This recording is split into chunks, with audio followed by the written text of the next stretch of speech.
Well, let's talk about sex life. I know the sex life usually changes when a new child comes along because there's a whole bunch of different demands on the relationship. In your experience, what have you heard people complain about most when it comes to the sex life after a child? Okay, so you'll hear a lot of people say, they'll throw random statistics out. 3 out of 4 women don't have the same sex life.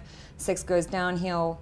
In my experience, through conversations I've had as well, because I don't have a kid, I'm not going to pretend that I have a kid and that I come from that conversation, but the women that I know that have spoken about healthy sex lives had healthy sex lives to begin with. Yeah. You know, your sex life won't crumble and fall if you had a healthy sex life to begin with. If you had good sexual communication, you had good chemistry, you were open with each other, you were honest with each other, that's not suddenly going to change once the baby comes along. All that stuff is intact. It's just a case of reformulating it, finding it again, finding your groove again.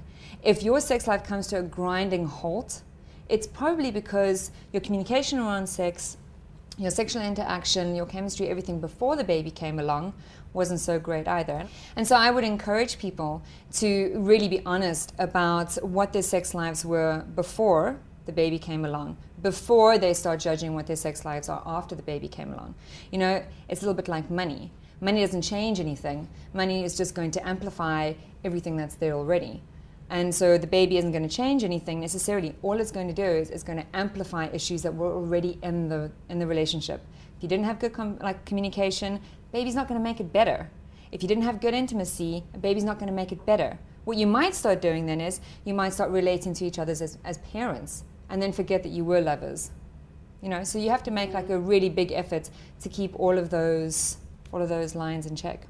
Well, it's really great to communicate with your partner, but how do you make that transition from having the baby, communicating around this very different situation, to actually getting back into that intimacy? Yeah, getting back into the sack. Yeah. Well, I think... You said it so much better than I did.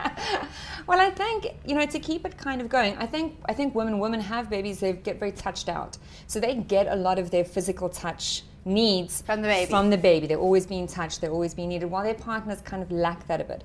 And so I think when it comes to what their partner needs, it feels a lot like something's being taken from them, and that isn't very comfortable. However, you know, when you think about physical intimacy, it's not just now you have to have penetrative sex, now you have to like go and bang for 5 minutes, you know, you don't have to do that. Physical intimacy is anything that is touch, that is a bonding behavior, touch, kissing, talking, stroking, oral sex, hands, hugging, to keep that alive. And so that when you're at a point again where you feel that you can be more physical with your partner, that you start like drawing boundaries about making time.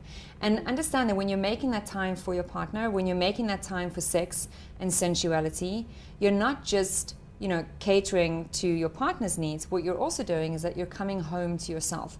Being a mother is one part of you. It should not be the whole of you. And I think kind of moving back to getting in touch with your sexuality, with your own pleasure, is as much for you as it should be, and more for you than it should be for anybody else. And so you need to start bracketing times aside for that when it is time to do that.